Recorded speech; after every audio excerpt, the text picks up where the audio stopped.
Bonjour, je suis conscient que j'attaque un sujet extrêmement délicat, le jugement de Dieu sur son peuple alors que son peuple est encore vivant.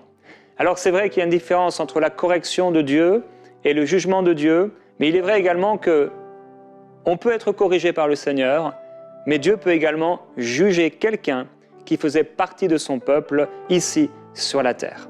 Après la mort vient le jugement, mais avant qu'on meure, si quelqu'un commence à s'écarter un peu, si on fait des erreurs, Dieu nous corrige, il nous instruit, il va nous enseigner, il va nous éviter de faire du mal. Donc la correction va arriver. Cette correction, on le sait, va nous amener dans la tristesse, mais quand on aura été ainsi exercé, ça va produire des paisibles fruits de justice, donc ça produira du fruit si on a un cœur qui est bon, un cœur qui choisit de marcher dans l'humilité.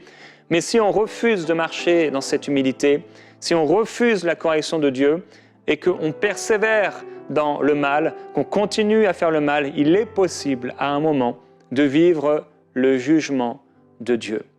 Alors je veux en parler avec équilibre et on va voir ensemble quelques jugements qui peuvent venir sur ceux qui refusent de se soumettre au Seigneur. Et je veux partager aujourd'hui un chapitre du premier livre que le Seigneur m'a appelé à écrire, Walk in Love 1. Et cette semaine sont sortis les deux nouveaux livres, Walk in Love 2 et Walk in Love 3. Et avant de pouvoir répondre à cette question sur comment Dieu juge son peuple, je vous invite à découvrir ces trois livres.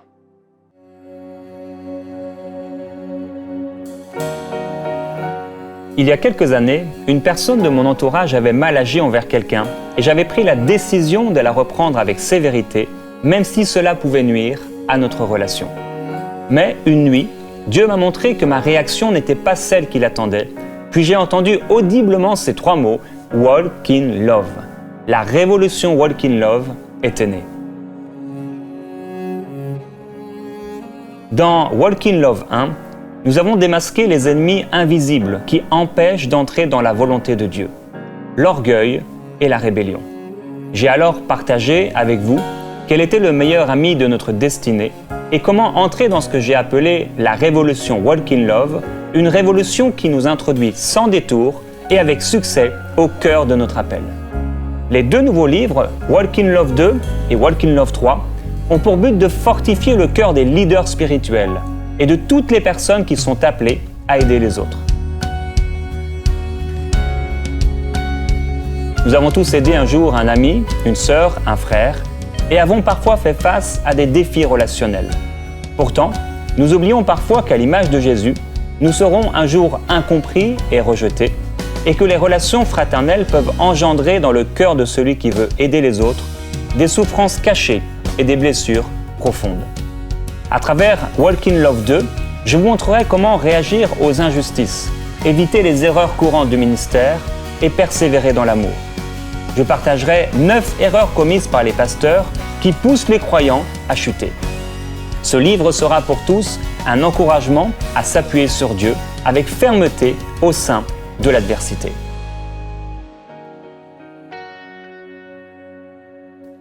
Walk in Love 3 est le livre qui met à la lumière les coulisses d'une trahison. À travers la vie du roi David, nous découvrirons 25 types de personnes qu'on trouve au sein d'une église ou d'une division. Walk in Love 3 est une passionnante révélation que tout leader devrait découvrir.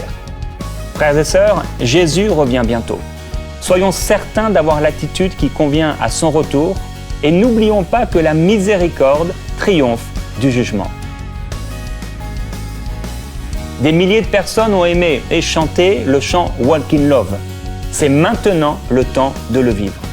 Walk in Love, c'est maintenant.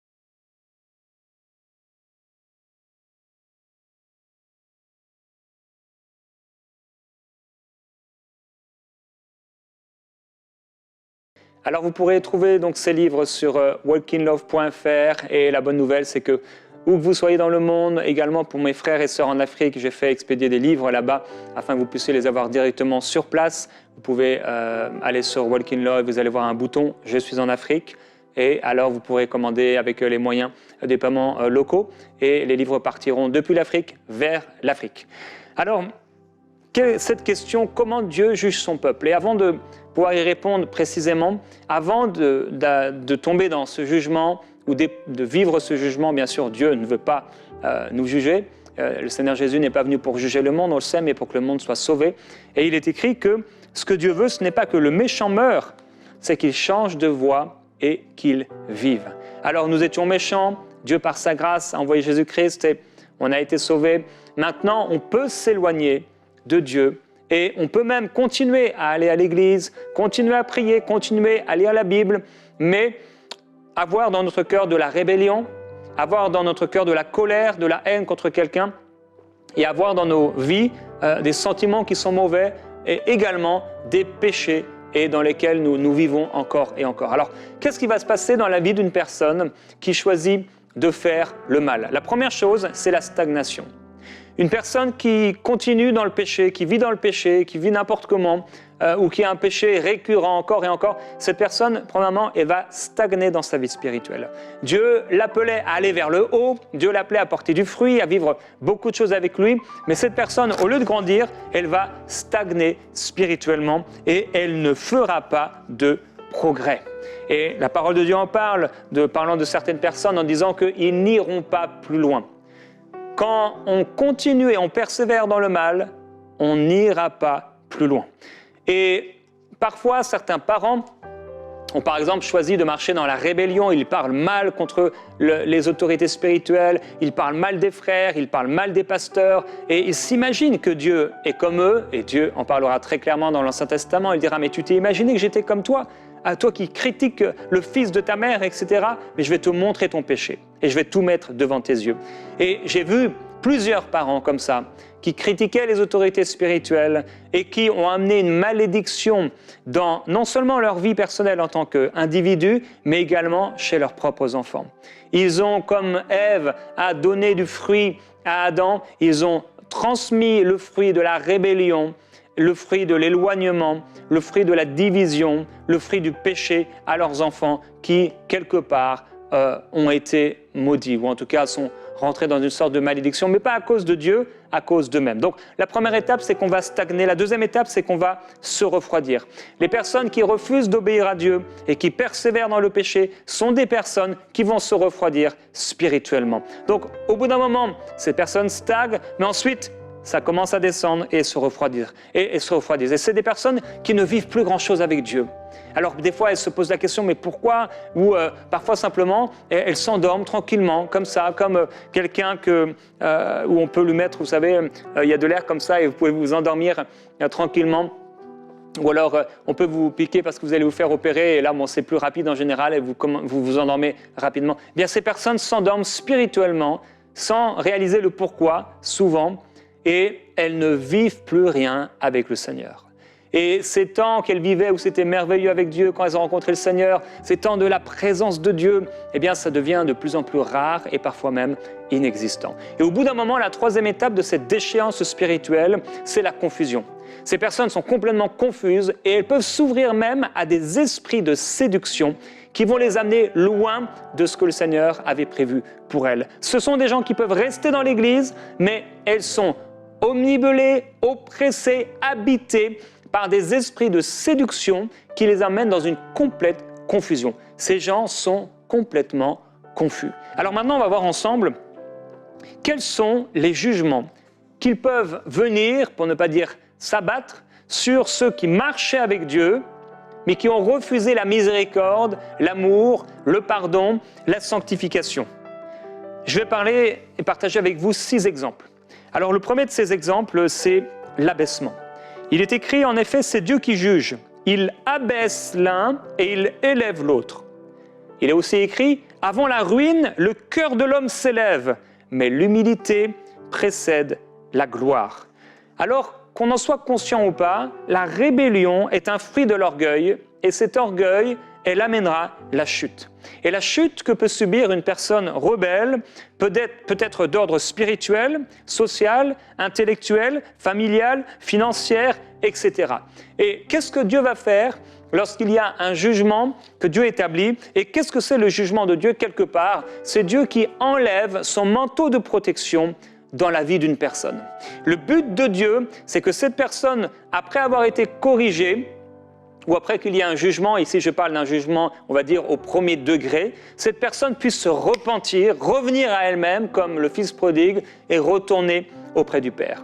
Et comme je l'ai dit, si cette personne refuse de se repentir, eh bien, il va arriver certains jugements dont je vais parler un peu plus loin.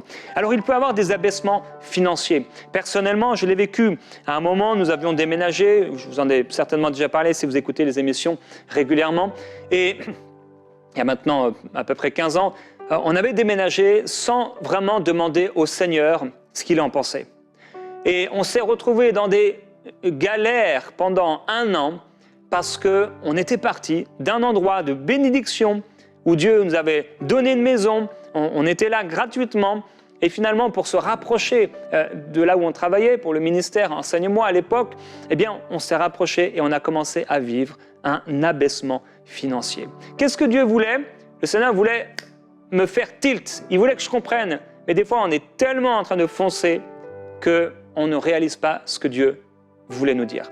Alors, au bout d'1 an, pour faire très court, j'avais dit, mais il suffirait plus que je tombe malade et je serais le 2e job. J'avais plus de voiture, j'avais plus d'argent, j'avais plus de salaire. On avait quitté la maison qu'on louait très cher d'ailleurs. Tous nos revenus allaient là-dedans. Et je m'étais dit, bah voilà, la seule chose qui manque maintenant, c'est que je sois malade et je serai le 2e job. Et finalement, eh bien, j'ai attrapé une insolation un jour et en revenant d'un mariage, là, le Seigneur a commencé à me parler et j'étais horrible, j'étais très très mal. J'avais envie qu'on me laisse sur le bord de la route. Et ce soir-là, il s'est passé quelque chose dans mon cœur et j'ai commencé à me dire, mais il y a quelque chose qui ne va pas. Et j'ai commencé à me repentir.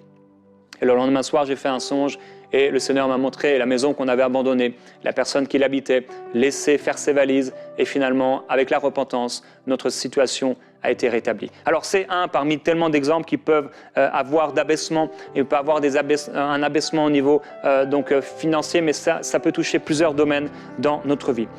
Le 2e jugement qu'il peut avoir, on aurait pu parler de Nebuchadnezzar qui lui s'est glorifié, il a dit « Ah, c'est moi qui ai bâti ce palais, cette nation ». Et à un moment, il a entendu une voix. Voilà, tu vas devenir comme un animal et tu vas manger comme un animal et tes cheveux vont pousser, les ongles comme un animal. Et il a été abaissé jusqu'à ce qu'il reconnaisse que Dieu est Dieu et qu'il n'y en a qu'un qui soit comme lui. Et son fils, malheureusement, lui aussi a été abaissé. Il a vu cette main écrire sur le mur et il a dit « Tu as été pesé et tu as été trouvé léger. Cette nuit même, il fut tué ». Ça peut être un abaissement. Et ici, il y a aussi le jugement qui amène la personne à mourir. 2e, c'est être livré à Satan. Ça, c'est un jugement qui peut être émis. Alors, on ne peut pas aller trop loin et dire n'importe quoi par rapport à ce sujet-là. Donc, on va en parler d'une manière équilibrée. Et l'apôtre Paul parle d'un homme qui entretenait une relation amoureuse avec la femme de son père et il a livré cette personne à Satan pour la destruction de la chair, afin que l'esprit soit sauvé au jour du Seigneur. Donc, pour ne pas être condamné à toujours, il arrive donc que Dieu enlève son manteau de protection en ayant inspiré un homme de Dieu. Bien sûr, je ne parle pas ici de sorcellerie ou des gens qui font n'importe quoi de leur autorité spirituelle. L'autorité spirituelle est là pour le bien. Romains 13 nous le dit clairement. Et Dieu dit, vous m'avez abandonné, je vous abandonne aussi, et je vous livre entre les mains de Shishak, cet homme. Et il est écrit encore, il les a livrés au pouvoir des nations, ceux qui les détestaient ont dominé sur eux. Alors parfois, lorsque nous allons trop loin dans le péché et la rébellion envers Dieu, la mort, écoutez, la mort est le meilleur cadeau qui puisse nous être offert, puisque nous refusons la grâce. La mort est pour plusieurs le moyen que Dieu permet afin qu'ils ne soient pas condamnés à toujours. Alors la chair meurt, mais l'esprit est sauvé comme par le feu. Bien sûr, Dieu ne veut pas qu'on soit livré à Satan et une nouvelle fois, Dieu ne veut pas qu'on soit abaissé ou jugé d'une manière ou d'une autre. Mais cela arrive. Et troisièmement, les accidents. Alors il est écrit, c'est pourquoi quiconque mangerait le pain ou boira de la coupe du Seigneur de manière indigne se rendrait coupable envers ce corps et ce sang. Que chacun donc s'examine soi-même et alors qu'ils mangent de ce pain et boivent de cette coupe. Parce que celui qui mange et boit sans discerner ce qu'est le corps se condamne lui-même en mangeant et en buvant ainsi. C'est pour cette raison, et ça c'est sûr, en lisant ça aussi, vous êtes questionné comme moi, c'est pour cette raison qu'il y a parmi vous beaucoup, frères et sœurs, beaucoup de malades et d'infirmes, et qu'un certain nombre sont quoi? Morts. Si nous discernions ce que nous sommes, nous ne tomberions pas sous le jugement. Mais les jugements du Seigneur ont pour but de nous corriger afin que nous ne soyons pas condamnés avec le reste du monde. Alors Paul va nous parler de 3 conséquences suite à un jugement divin. La maladie, l'infirmité, donc ça peut être les accidents, et la mort. Quand Paul parle de discernement ici, il n'est pas en train de dire voilà, qu'il faut simplement comprendre le pain, etc., être bien enseigné, mais simplement il nous dit vous ne pouvez pas vivre n'importe comment. Vous ne pouvez pas dire que vous êtes un enfant de Dieu et prendre la Sainte Seine, la communion et venir à l'église comme si rien n'était, comme si vous étiez un bon enfant de Dieu et vivre n'importe comment. Parce que vous allez ouvrir des portes à Satan, le manteau de Dieu va s'enlever et là vous allez vivre des choses que vous n'auriez pas dû vivre et ça peut amener certaines personnes à l'infirmité. Il y a un groupe de chrétiens qui s'est soulevé un jour contre leur pasteur. L'un d'eux est en train de conduire sa voiture, il est tombé en panne et il s'est arrêté sur le bord de la route, il est sorti de son véhicule, il a été fauché par une voiture qui l'a traîné sur une très longue distance. Il s'est retrouvé à l'hôpital et il est mort. Ce sont des choses terribles et parfois on se demande quelles sont les raisons. La mort engendrée par un jugement divin a souvent l'air d'une circonstance tout à fait naturelle. Les pompiers, les médecins, les ambulanciers ou les témoins de la scène n'auraient pas pu dire qu'il s'agissait d'une situation surnaturelle, mais en réalité, il s'agit bien d'un événement surnaturel suite à un jugement divin et d'une porte à l'ennemi. On pourrait prendre des exemples encore et encore dans l'Ancien Testament. On pourrait parler d'Ananias et de Saphira. Et on pourrait aussi parler de ceux qui se sont retrouvés avec les lions et qui, parce qu'ils ne marchaient pas dans la rébellion, ils marchaient avec la crainte de Dieu, ont été épargnés. Alors, les accidents peuvent arriver à des personnes qui rétrogradent, donc qui ont stagné, se sont refroidis, sont tombés dans une sorte de confusion spirituelle, une vie spirituelle où ils ne portent pas de fruits, et par le péché, la rébellion, etc., la rébellion est un péché, et il y a des accidents qui peuvent prendre plusieurs formes, comme tomber dans des escaliers, dans une rue ou dans un magasin, se couper un doigt avec un appareil, être brûlé, être percuté par une lourde charge, électrique ou non, subir un accident du travail, faire une crise cardiaque, un AVC. Dieu veut absolument nous préserver de ces choses. Mais il y a tant d'exemples de personnes qui ont eu ce genre d'accident parce qu'en fait quelque chose n'allait pas dans leur vie. Elles ont ouvert des portes à Satan en marchant comme il voulait qu'il marche, dans la haine, la colère, la critique, la rébellion envers des autorités spirituelles, etc. 4e jugement, c'est la maladie. Il est écrit, c'est pour cette raison qu'il y a parmi vous beaucoup de malades et d'infirmes, et qu'un certain nombre sont morts. Si nous discernions ce que nous sommes, nous ne tomberions pas sous le jugement. Alors, on devrait normalement trouver la guérison. L'apôtre dit, y a-t-il quelqu'un parmi vous qui soit malade? Dieu veut guérir tout le monde. Et bien entendu, ce ne sont pas tous les malades, il faut le dire, qu'ils sont devenus suite à un jugement. Pas du tout. Il y a des malades de maladies naturelles, des choses complètement naturelles. Il y a des choses aussi où les personnes ont fait un peu n'importe quoi avec leur corps. Il y a aussi des attaques sataniques. Et il y a aussi des portes qui ont été ouvertes par le péché.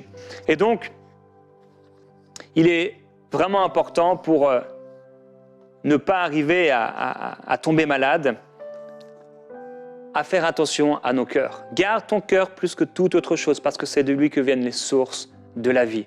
Il est écrit dans le Nombre, ils n'ont plus d'ombrage pour les couvrir. Lorsque la main de Dieu se retire de quelqu'un, on expérimente ce texte. Ils n'ont plus d'ombrage pour les couvrir. Et on peut arriver à un point où, comme Judas, Satan entra en lui. Un ami pasteur me raconta qu'un de ses fils spirituels s'était rebellé contre lui. L'homme est devenu fou. Il s'est adonné à l'alcool. Il a mis enceinte une femme hors mariage. Et au bout de 9 ans, il s'est repenti. Il a été restauré par le Seigneur. Il a été pardonné par le pasteur. Et il est devenu son pasteur assistant. Il y a tellement d'exemples. Un jour, un pasteur était en voyage et il s'est réveillé malade. Il n'avait pas été malade ainsi depuis des années. Il s'est senti humilié dans son cœur et son cœur s'est éveillé à la correction. Il a dit « Mais Seigneur, est-ce que tu veux me dire quelque chose ?» Aussitôt, il a compris qu'il avait pris plusieurs décisions dans son ministère sans réellement consulter Dieu. Dieu lui a ouvert les yeux, il s'est repenti et avant la fin de la journée, il fut relevé. La mort prématurée peut arriver. Il y a des exemples dans la parole qui peuvent arriver. Donc, Ananias et Saphira, Dieu dit « Ne faites pas de mal à mes prophètes, ne touchez pas à ceux qui sont loin. » Je parle et je donne plusieurs exemples et là encore, Dieu veut nous épargner. Sixièmement, et on va prier, la perte des récompenses au tribunal de Christ. Ça, c'est un jugement qui va se passer cette fois-ci après notre mort. Je donne cet exemple. Dans notre cœur, on a un enregistreur. Tout est filmé en vidéo et tout est enregistré. Toutes nos paroles, toutes nos actions, on va les retrouver et Dieu les présentera. Chacun aura à rendre compte pour lui-même. On doit s'interdire de faire le mal. On doit choisir l'amour et l'humilité. Si la puissante main de Dieu commence à venir sur nous, on doit s'humilier, se repentir et être touché, être guéri, être transformé par le Seigneur. Il est vraiment important de marcher dans l'humilité, dans l'amour et dans le pardon. Dans une église d'un ami pasteur, en parlant de la mort prématurée, 26 personnes se soulevèrent contre son ministère et causèrent une division. Dans les 2 ans qui suivirent, c'est un homme, c'est un blanc, 13 d'entre elles, la plupart étaient très jeunes, moururent de mort étrange, à travers des maladies, des accidents domestiques ou de la route, et ceci de façon parfois très violente. Un autre mourut un peu plus tard. Et ça, un grand nombre de pasteurs peuvent malheureusement raconter ce genre de triste expérience. Ce que Dieu veut, ce n'est pas que le méchant meure, mais c'est qu'il change de voie et qu'il vive. Alors, je n'ai pas pu partager dans les détails et enseigner vraiment sur le sujet, mais plus donner quelques indications en disant oui, il y a une correction de Dieu, il veut nous pousser à la repentance et au changement. Dieu ne veut pas nous amener à un jugement, Christ a été jugé pour nous, mais si nous faisons n'importe quoi, si nous ne faisons pas attention, il peut avoir des jugements. Avant cela, on va stagner, se refroidir et même arriver à la confusion, ouvrir nos vies et notre cœur à des esprits de séduction même et tomber dans des travers et des choses très bizarres que même j'ai pu voir dans la vie des personnes qui étaient autour de moi. Mais il peut aussi arriver à un jugement et par ces jugements, le Seigneur nous corrige. Ce n'est pas Dieu qui nous amène à avoir un accident de voiture, ce n'est pas Dieu qui va nous amener une maladie parce qu'il n'en a pas au ciel, comme on dit, mais il va enlever son manteau de protection. Et là, il peut arriver n'importe quoi. Dieu nous protégera, Dieu posera sa main d'une certaine façon. Mais si aujourd'hui, mon frère, ma sœur, tu vis n'importe comment, tu vis dans une rébellion contre les autorités, ça peut être des parents, ça peut être des autorités spirituelles, ça peut être Dieu. Si tu demeures dans le péché et Dieu t'a averti encore et encore, mais ton cœur est rempli de péché, de haine, le Seigneur ne veut pas nous faire peur, le Seigneur veut juste qu'on se repente. Et je voudrais te laisser aujourd'hui la possibilité de pouvoir te repentir et demander pardon à Dieu. Pas parce que tu as la peur de mourir, Dieu nous a libérés de la crainte de mourir. Mais c'est vrai, il y a un jugement qui peut s'abattre sur toi. Peut-être même tu as vécu cela. Tu as eu un accident et tu sais que c'est parce que tu t'es éloigné de Dieu, parce que tu es devenu rétrograde, parce que tu as complètement délaissé le Seigneur, parce que tu as fait n'importe quoi. Mais aujourd'hui, le Seigneur ne veut pas que tu meurs. Tu es en vie, gloire à Dieu. Le Seigneur veut te rétablir. Je crois qu'aujourd'hui, Dieu va guérir plusieurs personnes qui avaient ouvert une porte, des portes, et qui sont tombées malades. Et Dieu veut guérir et Dieu veut libérer. Si c'est toi, tu entends ma voix et tu sais parce que le Saint-Esprit te montre que c'est toi. Tu sais que quelque chose ne va pas. Peut-être ça n'a pas été jusqu'à un accident. Peut-être tu n'es pas tombé malade, mais tu es sec. Tu t'es complètement refroidi parce qu'un jour, tu as parlé mal. Un jour, tu as insulté. Un jour, tu as dépassé les limites, comme cet homme dans l'Ancien Testament, à un moment qui a parlé contre les sacrificateurs et la lèpre a commencé à toucher son front. Il est resté lépreux jusqu'à la fin de sa vie. Dieu ne veut pas que tu sois lépreux jusqu'à la fin de ta vie, mais Dieu veut, comme Myriam, que tu puisses être guéri. Si tu as commencé à boiter, au lieu que tes os se dévient encore, Dieu veut te guérir. Alors si tu entends ma voix aujourd'hui, tu peux répéter après moi cette prière. Dieu, je te demande pardon pour mon péché. Et tu peux citer ce péché là où tu es. Père, pardonne-moi. Écarte de ma vie le mal, le jugement. Corrige-moi dans ton amour pour mon bien. Ouvre mes yeux et permets-moi de comprendre, de voir sur quelle voie je suis en train d'aller et conduis-moi sur la voie de l'éternité. Je voudrais que tu puisses prier avec tes mots maintenant. Encore te repentir, demander pardon au Seigneur. Je vais ouvrir ce temps de prière, te laisser seul avec Dieu.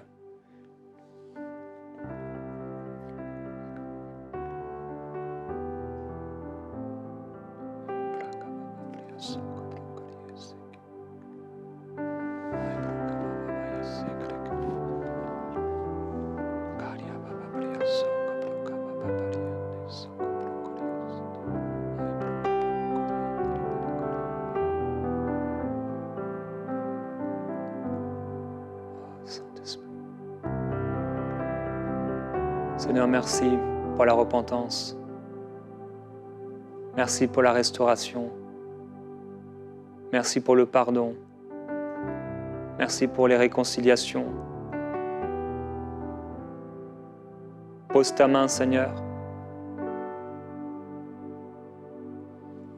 Si quelqu'un était malade, Seigneur, parce qu'il a ouvert une porte à l'ennemi, par sa bouche, par ses gestes, et qu'aujourd'hui il se repent, je prie, Père, j'appelle la guérison, qu'elle germe promptement au nom de Jésus-Christ. Père, je prie si quelqu'un s'est éloigné de toi, a commencé à vivre comme un païen, quelqu'un qui ne te connaît pas, je prie qu'il y ait un changement, une restauration.